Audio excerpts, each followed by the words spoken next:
Bwana kiungo wa Masandawana almaarufu kama Mamelodi Sundowns kutoka pale South Africa anajulikana kwa jina la Thibaut Mokoena amekuwa mwiba kwa timu ya taifa ya Afrika ya Kusini katika ile michuano ya kufuzu kucheza kombe la dunia mwaka 2026 ikiwa shirikisho la mpira wa miguu duniani limeikata timu hiyo ya taifa jumla ya alama 3 ikiwa ni katika mchezo ambao ulikutanisha Afrika ya Kusini dhidi ya Lesotho katika kundi C la kuwania kufuzu kombe la dunia mwaka 2026.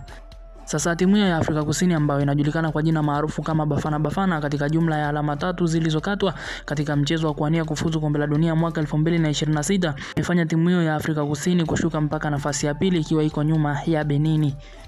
Sasa sababu ya Bafana Bafana kukatwa alama 3 na shirikisho la soka duniani almaarufu kama FIFA ni juu ya timu hiyo ya taifa ya Afrika ya Kusini kumchezesha kiungo wa Mamelodi Sundowns anajulikana kwa jina la Mokoena katika mchezo dhidi ya Lesotho. Sasa kwa mujibu wa barua ambayo imetolewa